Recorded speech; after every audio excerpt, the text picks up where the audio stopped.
Every Christmas Eve I always read 3 stories to my daughters at bedtime. One was always The Night Before Christmas, the other was The Grinch, and the last one was The Polar Express. The Night Before Christmas by Clement C. Moore. 'Twas the night before Christmas, and all through the house not a creature was stirring, not even a mouse. The stockings were hung by the chimney with care, in hopes that St. Nicholas soon would be there. The children were nestled all snug in their beds, while visions of sugar plums danced in their heads. And Mamma in her kerchief, and I in my cap, had just settled our brains for a long winter's nap, when out on the lawn there arose such a clatter, I sprang from my bed to see what was the matter. Away to the window I flew like a flash, tore open the shutters and threw up the sash.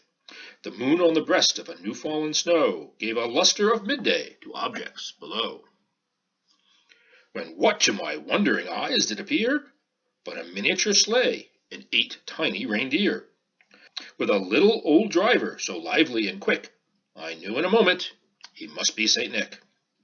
More rapid than eagles his corsairs they came, and he whistled and shouted and called them by name. Now Dasher, now Dancer, now Prancer and Vixen, on Comet, on Cupid, on Donner and Blixen.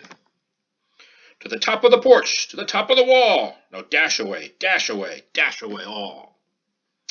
As leaves that before the wild hurricane fly, when they meet an obstacle, mount up to the sky, so up to the housetop the coursers they flew, with the sleigh full of toys, and St. Nicholas too.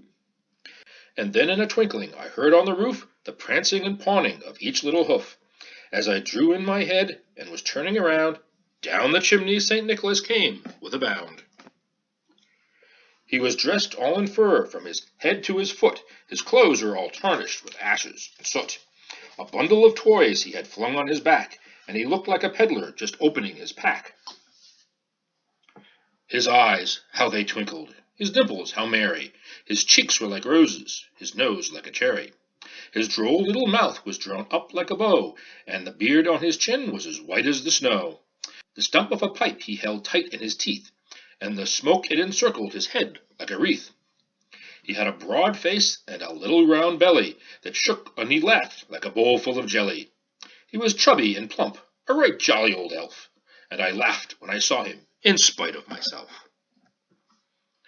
And a wink of his eye and a twist of his head soon gave me to know I had nothing to dread. He spoke not a word, but went straight to his work, and filled all the stockings, and then turned with a jerk, and lay his finger aside his nose, and then, giving a nod, up the chimney he rose. He sprang to his sleigh, to his team gave a whistle, and away they all flew like the down of a thistle. But I heard him exclaim, ere he drove out of sight, Happy Christmas to all, and to all a good night.